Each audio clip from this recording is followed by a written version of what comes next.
l'enquête dans ce dossier-là. J'ai reçu une boîte vocale. On va y entendre la boîte vocale numéro 2 et je vais la commenter par la suite. Je suis une parente du lieutenant-détective Claude Lachapelle. Je sais que vous l'avez bien connu et qu'il avait beaucoup de respect pour vous. Par contre, vous aviez deux grosses qualités en commun.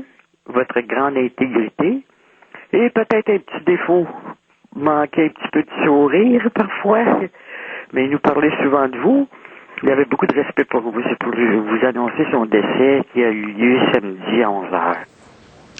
Alors oui, je voudrais offrir à ses proches, à Claude Lachapelle, lieutenant autrefois, ex-lieutenant des homicides à la police de Montréal, mes plus sincères condoléances. Je savais que Claude était malade depuis un certain temps. Il avait la terrible maladie, un cancer.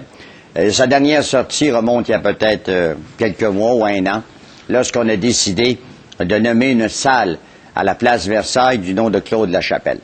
Moi, je l'ai connu au tout début de sa carrière. Il était policier. Je l'ai connu, je l'ai croisé également à la patrouille de nuit. Il a été 25 ans. Je pense que c'est 30 ans ou 35 ans en police. Il était 25 ans à la section des homicides de la police de Montréal. Il y en a eu plusieurs. Moi, depuis 60, j'en ai connu Mac Brodeur, Élise Leblanc. Il y a eu Tigui Gaudreau, Marcel Allard.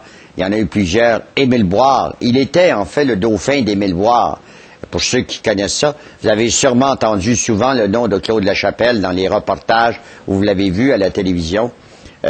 Claude Lachapelle était un policier de carrière. C'est un monument, là. C'est clair, c'est un monument à la squad des homicides de la police de Montréal. Ça l'a changé. Maintenant, c'est devenu des crimes majeurs. Je peux vous dire que, moi, je me rappelle, d'abord, il n'était pas tellement entiché de pouvoir faire ce travail-là lorsqu'il y avait un contact avec les journalistes. Il m'a toujours dit, moi, Claude, je ne suis pas rentré dans la police pour être communicateur aux relations publiques. Je suis un policier enquêteur. Et je peux vous dire, quand Claude Lachapelle, qui enquêtait enquêteur aux homicides, et qui est devenu par la suite le patron des homicides, les dossiers importants, là, le tueur en série, là, il y en a eu plusieurs, l'affaire de Jolene Riendo, puis il me disait un jour, il était assis dans ma voiture, puis on parlait de retraite, puis il me disait, ce qui me fait de la peine, c'est de voir qu'il y a certains dossiers qu'on n'a pas réussi à percer, et il me parlait entre autres du cas de Jolene Riendo. Alors, c'est un policier chevronné, policier d'expérience, un policier intègre. Je vais vous raconter rapidement une histoire. Un jour, il y a un gars qui m'appelle pour me dire qu'il y aurait de l'information à transmettre aux enquêteurs des crimes majeurs de la police de Montréal. Ça concernait une attaque à main armée sur des camions blindés.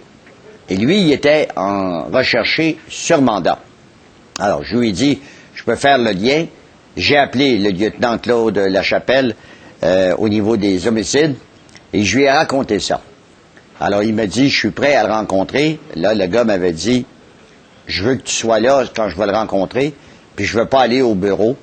Alors, on s'était donné rendez-vous à l'ancien restaurant au coin de Saint-Hubert et boulevard de Maisonneuve, vendredi soir. Alors, Claude Lachapelle, j'avais eu sa parole. Il s'est amené sur place.